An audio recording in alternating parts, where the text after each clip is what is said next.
तो hello hello hello guys, मैं आ गई हूँ फिर से आपकी फ्रेंड आपके लिए एक न्यू वीडियो। तो इसमें मैं आपको बताऊंगी कल जहाँ पर मैंने छोड़ा था उसके आगे से स्टार्ट करते हैं। जल्दी जल्दी सब लोग देख लीजिए, बहुत इम्पॉर्टेंट बातें हैं ये प्रीएम्बल को लेकर। तो ये इतने इम्पॉर्टेंट है ना कि यहाँ से आपके क्वेश्चन बनते ही बनते हैं। तो चलिए इनको जल्दी से रिवाइज कर लेते हैं, आपको भी बता देती हूँ मैं, ठीक है। तो ये देखिए, इम्पॉर्टेंट फैक्ट ऑफ प्रीएम्बल, प्रस्तावना के महत्वपूर्ण तथ्य। सबसे पहले मैं आपको एक बात बता देती हूँ कि जिसने मेरी पुरानी वीडियोस नहीं देखी, सबसे पहले वो देख लीजिए, फिर आप ये देखेंगे तो आपको समझ आएगा, ठीक है। तो चलिए मैं बताती हूँ, ज़्यादा लंबा वीडियो को नहीं करेंगे। देखिए, इंपॉर्टेंट फैक्ट ऑफ प्रीएम्बल, प्रस्तावना के महत्वपूर्ण तथ्य। जैसे नंबर एक,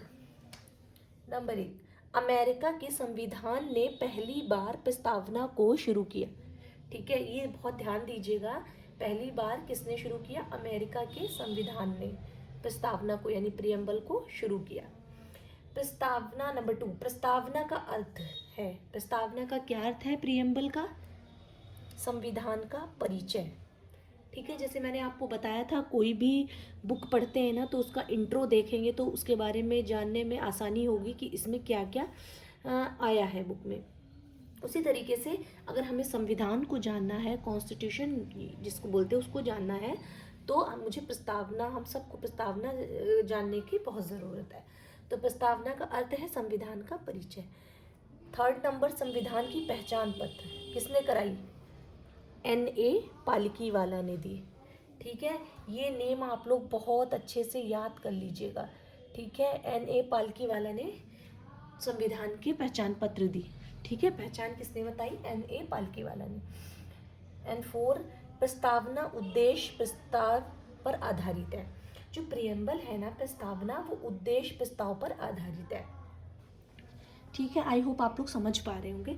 जो चीज़ समझ में नहीं है तो आप कमेंट करिएगा और ये भी बताइएगा जो मैं आपको बता रही हूँ आप लोग को अच्छा लग रहा है या नहीं।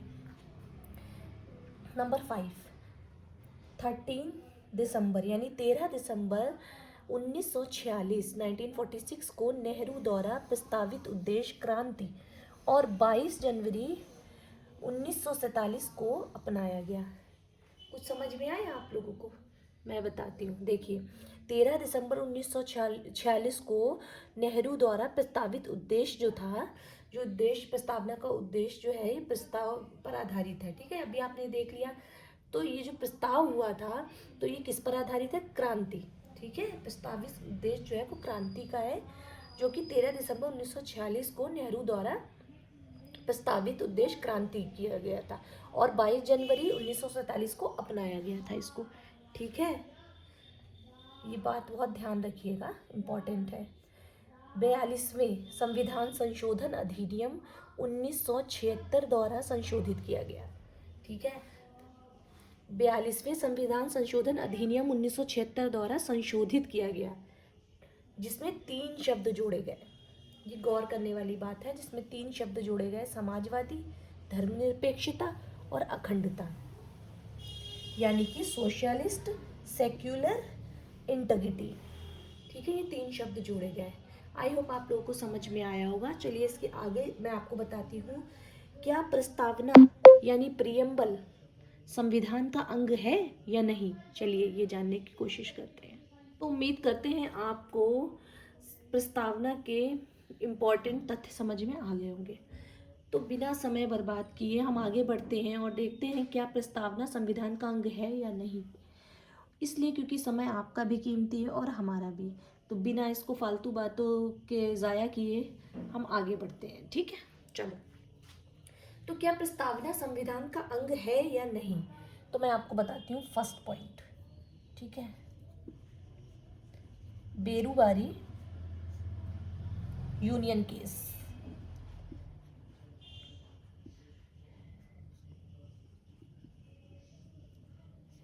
बेरूबारी यूनियन केस 1960, ठीक है, में क्या कहा गया? बेरूबारी यूनियन केस 1960 में कहा गया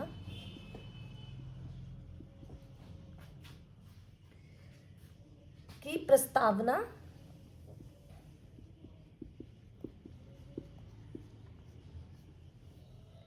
बेरुवारी यूनियन केस 1960 में कहा गया कि प्रस्तावना संविधान का हिस्सा नहीं है।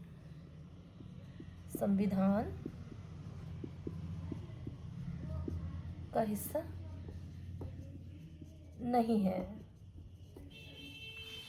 ठीक है, फिर उसके बाद आता है केशवानंद भारती केस। इसके बाद आता है केशवानंद भारती केस।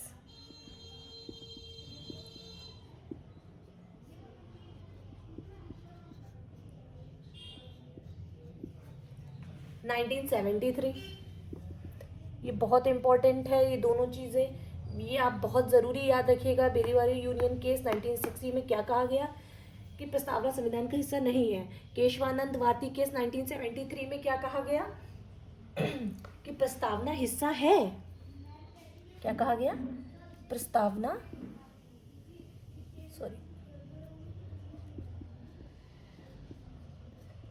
प्रस्तावना हिस्सा है। आप लोग अच्छी तरीके से नोट करिएगा, मैं थोड़ा रफली कर रही हूँ जल्दी में। ठीक है, आपका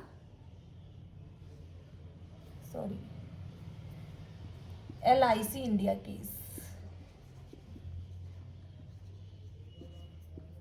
1995।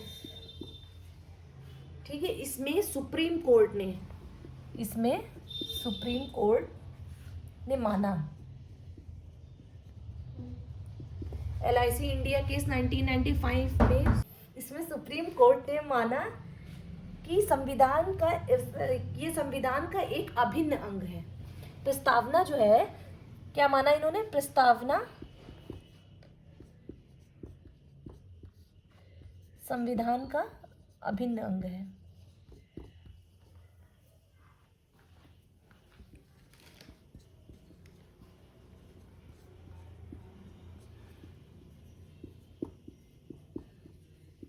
ये माना।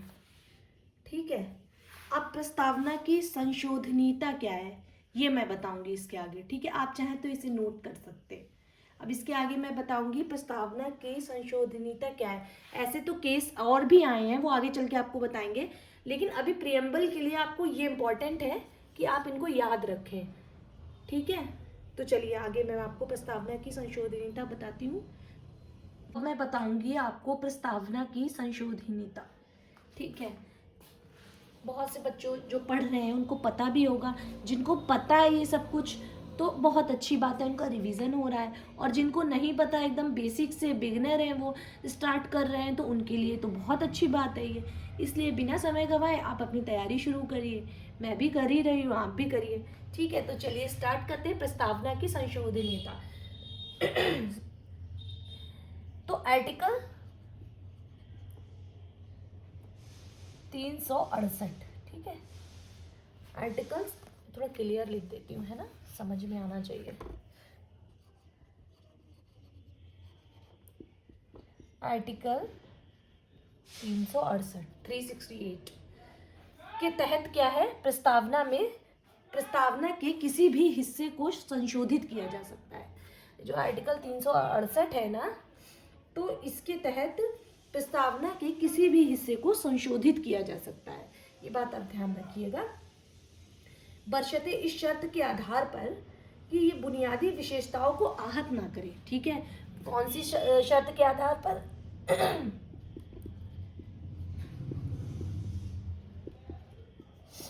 बुनियादी विशेषताओं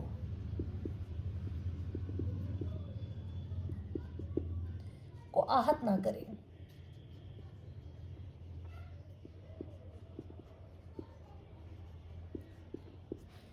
ठीक है, आर्टिकल 368 के तहत प्रस्तावना के किसी भी हिस्से को संशोधित किया जा सकता है, बशर्ते शर्त ये होनी चाहिए कि बुनियादी विशेषताओं को आहत ना करे।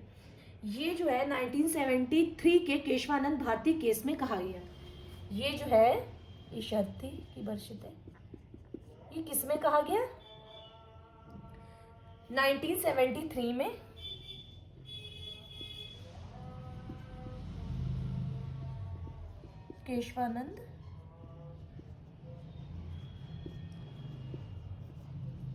केशवानंद भारती केस में कहा गया।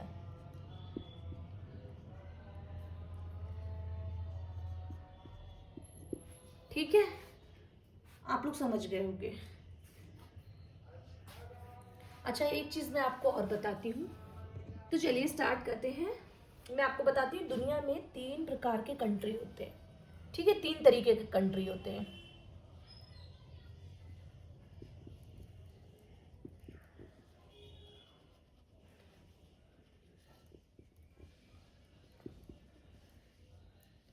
ठीक है,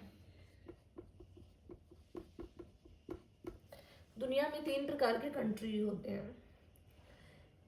तो डिपेंडेंट, डोमिनियन, इंडिपेंडेंट। ठीक है, कौन कौन से होते हैं?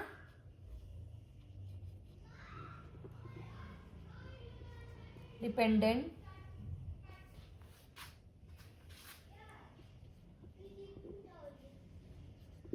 डोमिनियन, डोमिनियन, जो थोड़ा सा क्लियर लिख देती हूँ, आप लोग कंफ्यूज हो जाओगे। Dependent, dominion, independent. ठीक है, 3 तरीके के कंट्री होते हैं। ठीक है, अब मैं आपको बताती हूँ। देखिए, जो डिपेंडेंट होते हैं, जिन्हें संप्रभुता वाले कहते हैं, ठीक है, सोवरेन कंट्री, वो कौन से होते हैं? चलिए मैं आपको बताती हूँ। ये चीज आपने जान ली। अब भारत के 2 मैटर होते हैं। ठीक है,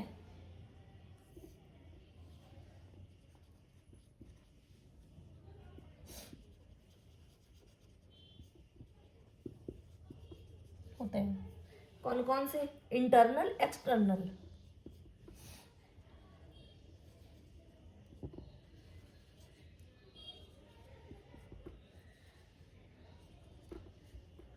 एक्सटर्नल यानी आंतरिक, बाहरी। ठीक है, समझ गए होंगे, इतने तो समझदार आप लोग हैं ही। आंतरिक और बाहरी।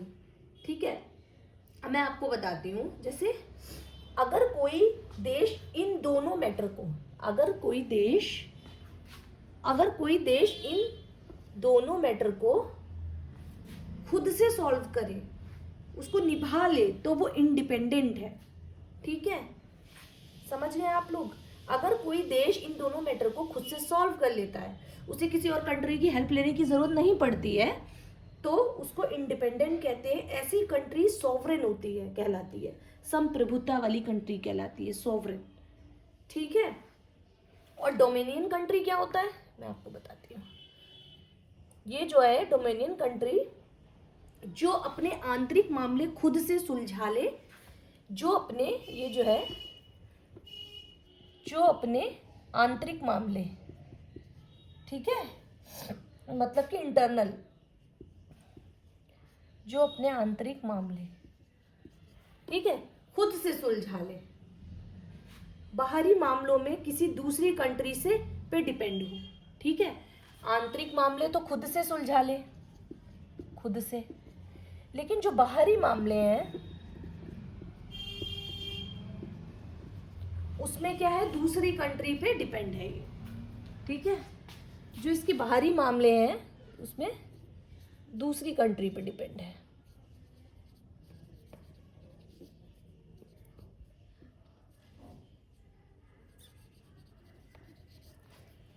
तो ये हो गई डोमिनियन कंट्री, जो अपने आंतरिक मामले खुद से सुलझा लेती है, पर बाहरी मामलों में किसी दूसरी कंट्री पर डिपेंड रहती है।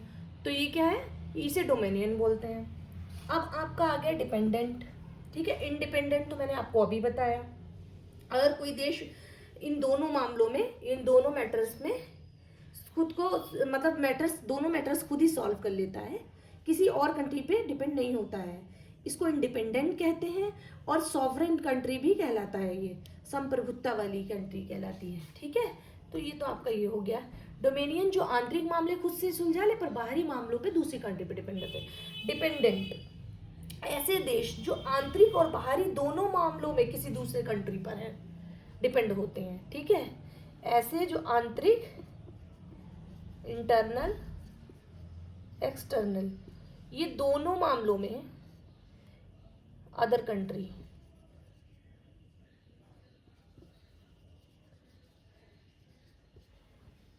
डिपेंड रहते हैं, तो ये क्या कहलाते हैं? डिपेंडेंट। जैसे भारत जो है 1947 में से पहले इंग्लैंड पर निर्भर था। इंडिया जो है 1947 से पहले ब्रिटेन यानी इंग्लैंड पर निर्भर था। 1947 से 26 जनवरी 1950 यानी 1950 तक भारत डोमिनियन स्टेट था। ठीक है, भारत स्वतंत्र तो हो गया था, लेकिन एक्सटर्नल मैटर जो था वो ब्रिटेन सुलझाता था उसका। ठीक है, जो उसका बाहरी मैटर थे उसे ब्रिटेन सुलझाता था। लेकिन अब जो है भारत वो सॉवरेन बन गया है। अब क्या बन गया है? सॉवरेन। क्योंकि अब जो है 26 जनवरी 1950 से भारत सॉवरेन बन गया है। ठीक है, 26 जनवरी 1950 से भारत जो है वो सॉवरेन बन गया है।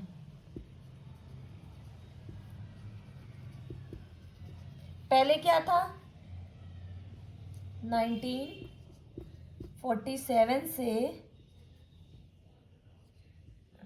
26 जनवरी 1950 तक, 1950 तक ये अपने बाहरी मामलों के लिए ब्रिटेन पर था। ठीक है, ब्रिटेन पर निर्भर था। लेकिन अब भारत, ये बात याद रखिएगा, अब भारत जो है 26 जनवरी 1950 से भारत सॉवरेन बन चुका है। ठीक है, अब आपको जानने की जरूरत है समाजवाद। समाजवाद कितने प्रकार का होते हैं? ठीक है, इसकी वीडियो आगे की रहेगी, क्योंकि फिर ज़्यादा लंबी वीडियो हो जाती है तो आप लोग भी बोर हो जाते हैं। अगर आप लोग चाहते हैं थोड़ी सी वीडियो मैं लंबी करूं तो प्लीज़ आप कमेंट में बताइए। मैं तो चाहती हूँ कि मैं आगे का भी आपको बताऊं जल्दी जल्दी, लेकिन बात तो यही आ जाती है ना कि आप लोग बोर ना हो जाएं कहीं, है ना। और थोड़ी सी मेरी तबीयत भी ठीक नहीं है, गला ख़राब, तो मैं बीच बीच में रुक जाती हूँ, उसके लिए सॉरी। तो आप अगर चाहते हैं मैं जल्दी जल्दी वीडियो लाऊं तो प्लीज़ मुझे सपोर्ट करिए, कमेंट में बताइए मुझे, और प्लीज़ अपना नाम ज़रूर लिखिएगा कि आप लोग कहाँ कहाँ से मेरी वीडियो देख रहे हैं, आपका नाम क्या है, तो मुझे भी खुशी होगी ये जानकर। तो लाइक और शेयर भी अपने फ्रेंड के साथ ज़रूर कर देना। ठीक है, मिलते हैं नेक्स्ट वीडियो में, तब तक के लिए बाय, बेस्ट ऑफ लक।